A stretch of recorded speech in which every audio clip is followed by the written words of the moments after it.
dia nggak boleh lewat aerokom, harus diantar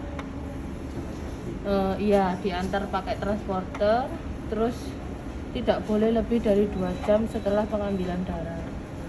Karena ini kan parameternya fibrinolisis ya. Nah, fibrinolisis itu kan pengaruh sama kayak gitu. Jadi pengocokan terlalu keras, terus lamanya tenggatnya sampel juga. Kita nyalakan dulu.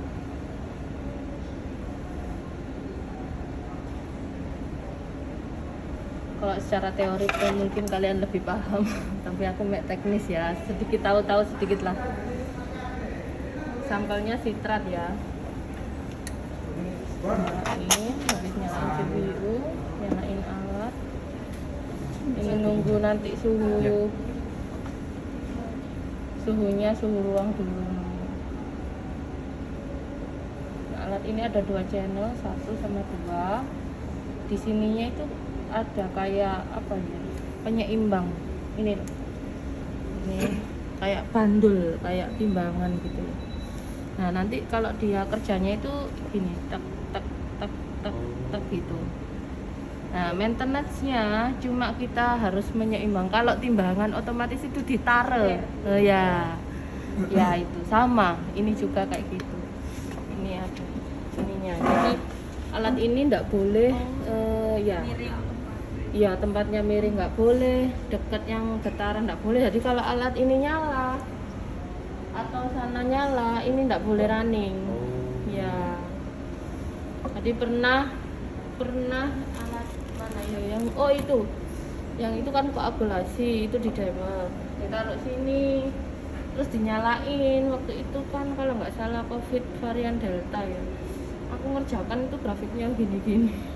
Karena getaran tadi? Iya, jadi karena getaran, akhirnya sampel ulang besoknya, otomatis kan nggak bisa dilanjut. Sampelnya sudah lebih dari 2 jam ya.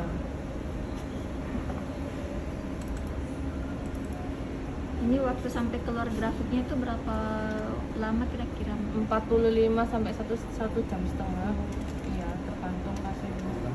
45 sampai 1 jam setengah. Sampai keluar hasilnya. Sampai keluar grafiknya. Iya, grafiknya. Klik 2 kali. Sama kayak nyalakan alat-alat lain pada umumnya, harus suhu ruang dulu ya. Ini sudah mendekati, nggak apa-apa. Maksudnya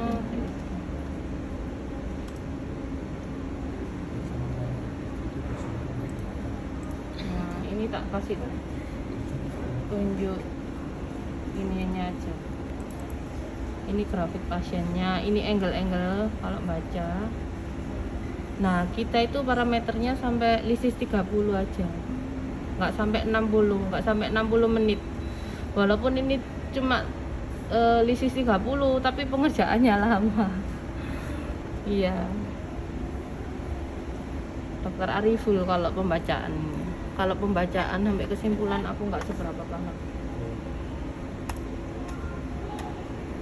Nah, ini maintenance hariannya. Nanti QC-nya ini satu tahun itu 2 kali QC-nya alat ini TEG. Dia pakai sama sampelnya kayak tapi bukan darah, dia pakai latex. Pokok pakai sampel QC mereka sendiri. Terus reagennya ada 3. Ini kaolin, terus sama heparinase. Ini isinya heparin, cupnya untuk sampel, sama CaCl2. Jadi reagen-reagennya hampir sama kayak pemeriksaan APTT ya, ada CaCl2 nya, karena ini juga termasuk faktor pembekuan, cuma lebih spesifik ke trombosit ya, sama fibrinolisis. Tapi sih boleh lihat manual ini Ya boleh, monggo silakan. Terus yang ini ndak ada heparinnya, ini plain. Nah, ini fungsinya nanti ada sendiri parameternya di sini. Ini diarahkan ke tes, ini ditar ya, diimbangkan dulu. Yang tadi imbangannya tadi. Terus diklik e-test. Channel 1 sama channel 2 diklik e-test. Nanti kalau sudah tes value oke, berarti itu bisa digunakan. Kalau belum ada tanda tes value oke, tidak boleh digunakan. berarti dia nggak imbang. Ya, nah ini ada tulisannya test value oke, berarti ini channel 2 boleh digunakan. Ini enggak ada tulisannya, dia belum. Enggak apa-apa kalau misalnya sampelnya cuma 1, kita lanjut running aja, kan harus cepet-cepet ya. Kalau misalnya sampelnya 2, ini kita klik e-test lagi sampai test value oke. Harus oke dulu. Kalau nggak oke nggak boleh. Pokoknya syaratnya itu kita done. Oke, ini kembalikan lagi ke load, baru kita ngerjakan pasien ke menu TEG. Nah ini SPO nya, standard operation, SOP nya ya, SOP nya. Nah, di foto nggak apa, ini SOP nya tahap-tahapnya 1, 2, 3 sampai ini ya, ini sampai selesai. Jangan ditutup.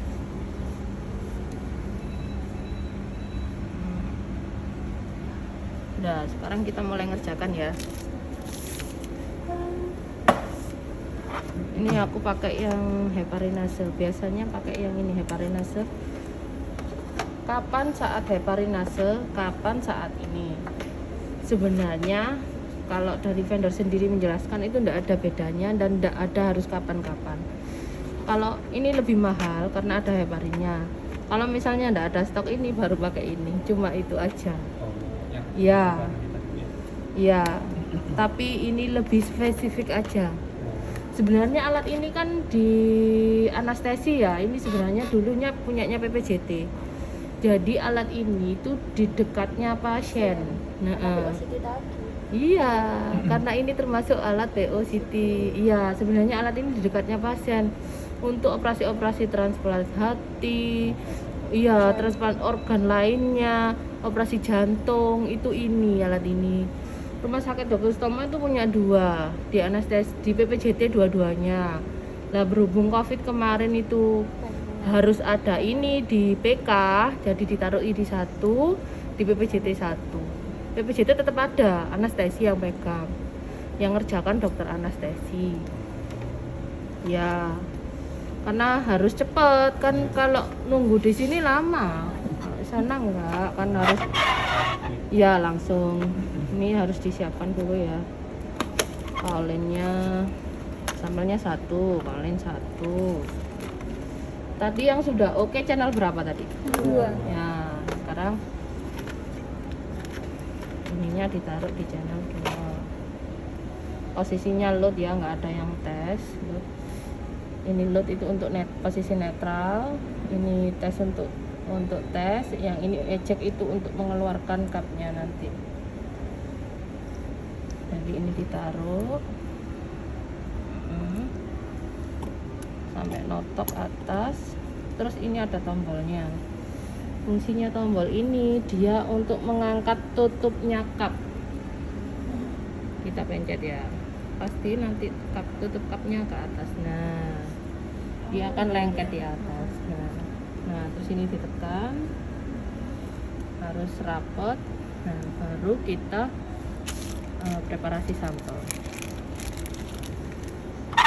Sampelnya ini diambil 1 cc sampel ke kaulin sesuai prosedur ya. Nah, itu persiapannya tadi. Yang 1 sampai 5 persiapan ini ya. Ini sekarang ini. Ya, 8 9. Ya. Diambil 1 cc. Nah, bagaimana kalau misalnya satu orang ini periksa PT, APTT, fibrinogen, dimer sama TEG? Mana dulu yang harus dikerjakan? Ya, TEG dulu. Karena apa? Nanti kalau misalnya, karena kan harus diputer. Kalau sudah diputer ini sudah tidak bisa dipakai untuk TEG, nggak bisa. Bukan kurang, sudah nggak bisa dipakai TEG. Ya, sudah rusak. Karena itu tadi loh, ini tuh diambil fibrinolisisnya. Nah, sekarang kita lihat fibrinolisis, sedangkan sampelnya sudah kena goyangan, kena sentrifus, sudah lisis duluan, kan nggak mungkin ya. Jadi makanya itu TEG ini pemeriksaannya mahal harganya. Kalau nggak salah ini satu parameter ini berapa ya? Dulu waktu COVID 1 lebih kayaknya. Iya. Hanya ini. Iya, karena ini saja 2M harganya. Dulu sampai atas. Ini yang mahal itu penemuannya, ilmunya yang mahal. Impressionnya ya. Iya, ilmunya yang mahal. Padahal sederhana ya, kayaknya cuma kayak imbang-imbang aja. Terus kenapa nggak PTA-PTT fibrinogen aja kan? Kayaknya sih hampir sama gitu kan. Tapi kan beda, kalau lebih jelasnya dokter anestesi yang paling tahu. Terus ini nggak boleh ada gelembung ya, Dek? Iya, nggak boleh ada gelembung. Sangat pengaruh sekali.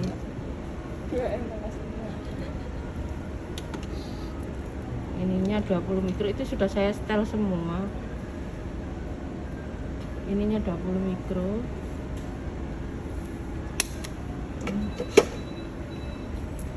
Kalau ada, Itu reagenya suhu ruang semua Mbak? iya suhu ruang semua, nggak ada yang di kulkas. Ada yang di kulkas. Ya. Di sini 340. Sebelum masukkan darahnya, aku biasanya masukkan namanya dulu. Jadi ini pakai case 20 mikro. Iya. Pasien ID 2206 16 17 25. Namanya Abdul. Ini aja, gender laki-laki, umurnya 52. Nah, tadi channel 2 ya, jadi yang diisi channel 2. Ini Abdul. Nah, ini parameternya. Kita pakai tadi yang kita pakai cupnya yang heparin ya. Iya. Darahnya sitrat, pengencernya kaolin. Jadi sitrat, kaolin with heparinase parameter kita. Kalau pakai yang ini, masalahnya cupnya ini cuma 2, kita parameternya pakai 2 ini. Yang lainnya enggak ada. Nah, kalau yang hijau ini kan plain, enggak ada heparinnya, enggak ada apa-apanya, enggak ada antikoagulan lainnya. Itu sitrat kaolin aja. Jadi parameter yang ada di Sutomo itu 2, CKH sama CK. Sitrat kaolin heparinase dan sitrat kaolin saja. Berhubung ini tadi yang pakai yang biru ada heparinnya, berarti kita pakai yang ini. Sudah, ini kursornya harus di sini. Pokoknya harus di channel 2. Karena Kak tadi yang ready channel 2. Dokter Bini. Oh, itu kita. Kayaknya sekarang sudah turun PE 800-an.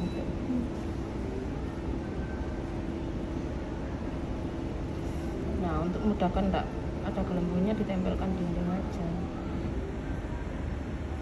Kan enggak ada gelembungnya ya. Pokoknya ditempelkan dinding, tipsnya itu. Kalau nggak mau ada gelembung harus ditempelkan dinding. Pasti nggak ada gelembung. Dinaikkan ke atas, diarahkan ke tes. Ini ke tes. Terus ini diklik start 1 kali aja. Klik gini sudah. Dan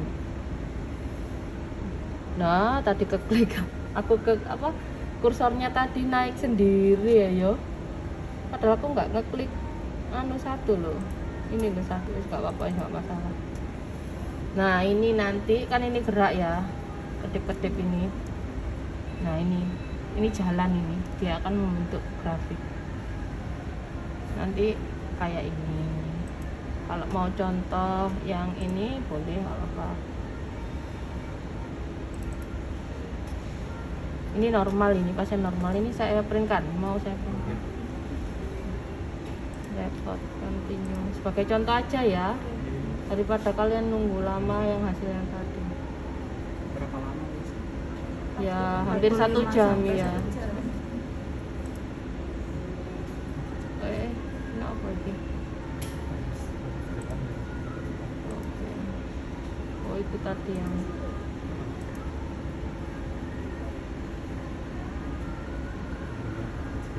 oh,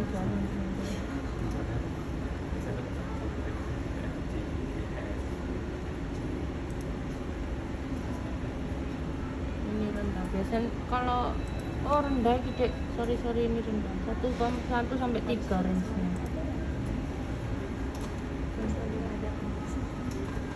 Iya, sangat jarang.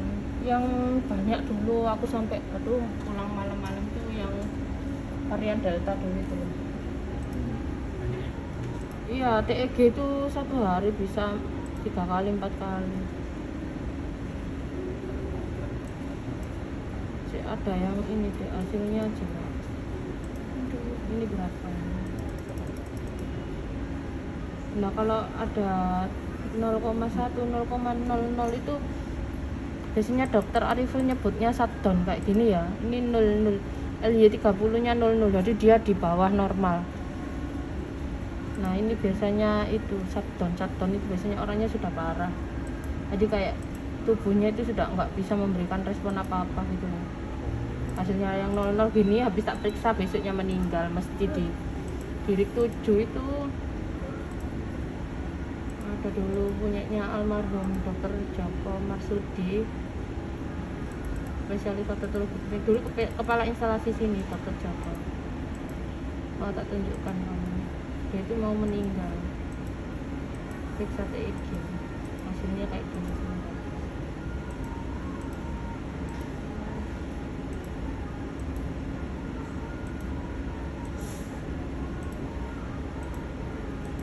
Pokoknya periksa TEG itu pasti kondisinya sudah parah, sudah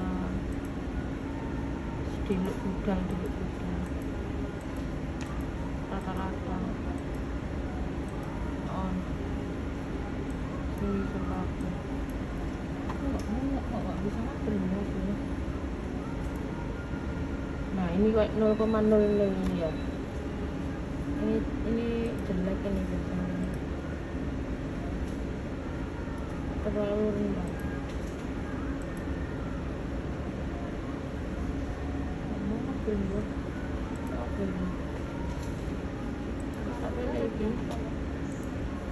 Itu yang race 30.